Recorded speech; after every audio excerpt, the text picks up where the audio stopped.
So, I want you to think about a really big question today. What makes you, you? We're going to peel back the layers and look at all the invisible forces that have shaped, well, pretty much everything about you. Let's dive in. Seriously, just take a second. Your sense of humor, what you believe, the music you love, even just the way you stand when you're talking to somebody. None of that just appeared. You learned it, right? But the real question is who or what were your teachers? And, sociologists actually have a term for all those teachers. They're called agents of socialization.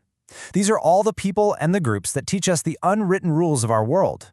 You can almost think of them as the architects building our social selves. So where does this all start? Well, for pretty much all of us, it begins in the very first social group we ever join, our family. This is ground zero. This is where the foundation of who we are gets laid. Yeah, the family is easily the most powerful agent, and that's just because it gets to us first, right? It has our complete, undivided attention when we're most impressionable. But here's where it gets really interesting. A sociologist named Melvin Cohn found that how that teaching happens is often tied to social class, which is itself often tied to the kind of work our parents do. And you can really see what Cohn was talking about here. On the one hand, you have working-class parents who, he found, often put a huge emphasis on obedience and following the rules.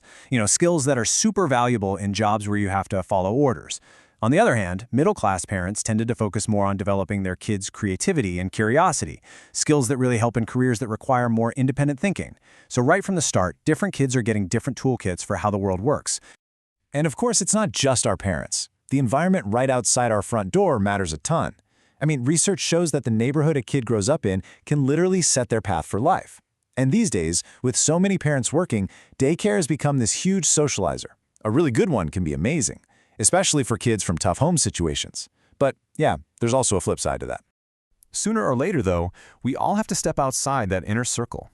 We walk into a whole new world, one where our family doesn't make the rules anymore. Welcome to school and the world of your peers. And wow, is this a huge shift? For the very first time, it's people your own age who are judging you, shaping you. This peer group becomes its own little society with its own laws, and fitting in suddenly feels like the most important job you have.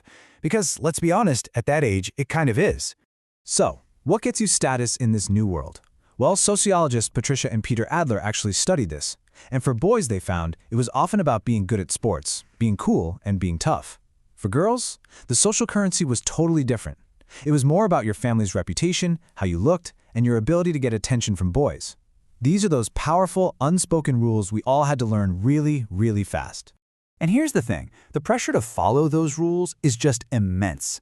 Trying to go against the group is a huge risk. It's the fastest way to get labeled as weird, as an outsider, as an outcast. And when you're young and just trying to figure out your place, that is an absolutely terrifying thought. Okay, so let's zoom out even further now.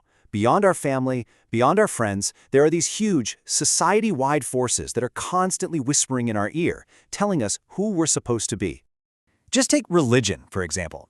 For a massive chunk of the population, we're talking 70% of Americans, a religious group provides the blueprint for morality.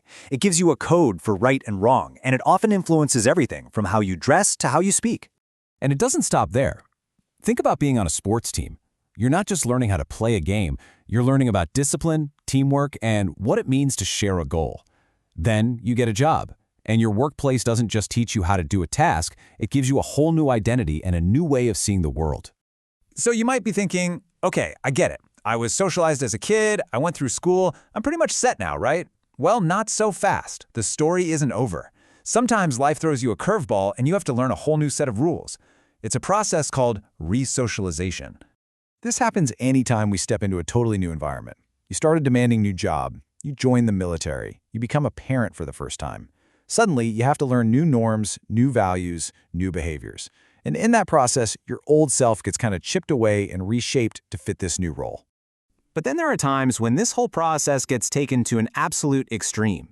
Sociologist Irving Goffman had a name for places that do this. He called them total institutions. And we are talking about really intense environments here. Places like boot camps and prisons and convents. They're all designed to do one thing: completely cut you off from your old life, take total control, and basically rebuild you from the ground up in a brand new image. A huge part of this is often something Goffman called a degradation ceremony.